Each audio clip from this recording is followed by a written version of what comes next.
All right, boo. So as I'm coaching people and as I am giving these readings out here in these streets, one thing that I've had to really try to let people understand, relate here to my clients is that sometimes people think they are in love when it's not love, okay? It's an attachment.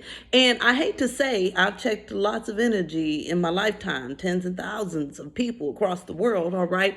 And with that being said, most people are not really in a true loving relationship and connection. I hate to say it. I know some people don't want to hear it, don't want to believe it, whatever. Don't care, okay? At the end of the day, the truth is a lot of times people are in these connections because it's an attachment. It's some sort of codependency on the other person. There's some sort of benefit, but deep down inside here, there's really not a sense of love. A lot of people enter relationships, and I know as a previous love addict myself, okay, who was the queen of codependency, people enter relationships because they don't want to be alone, okay? So sometimes people are in long-term relationships, 10, 20, 30 years with somebody they really don't like that much, but the thought of being alone is much worse, right? So one thing that I heard from Spirit years and years ago when I have very loud, clairaudient messages when I wake up in the morning was to love is to give, right? So here's a great example.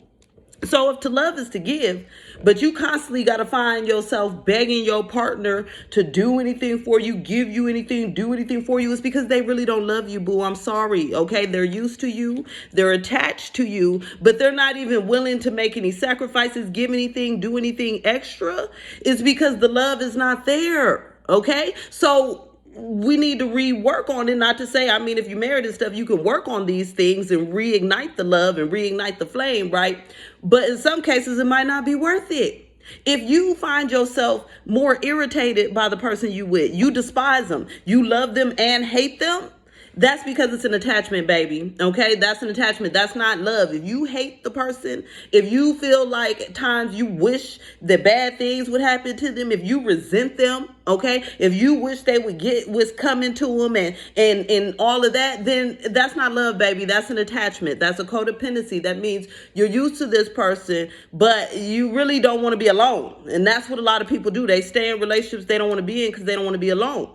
Sometimes people are in these situationships for long term, right?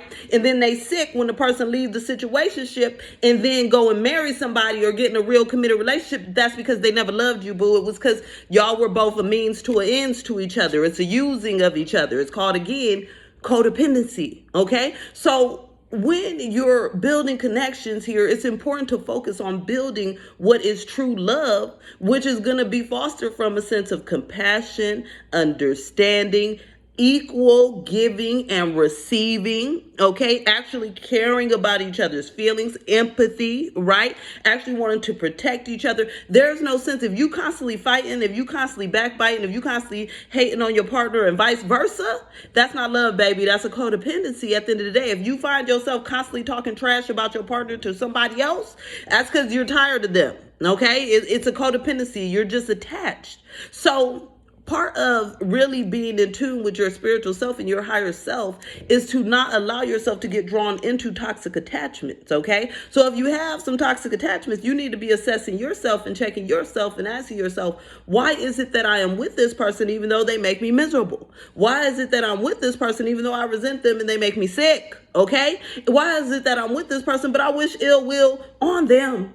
And the answer is codependency, okay? On the other end, you could ask yourself, why is this person with me when they never want to do anything good for me, okay? Why is this person with me when they treat me so bad? Why are they with me but they neglect me? Because it's a codependency, baby, okay? Simple enough. So we need to be figuring out the difference between love and codependency. That way that you can actually have the healthy and flourishing relationship you always wanted.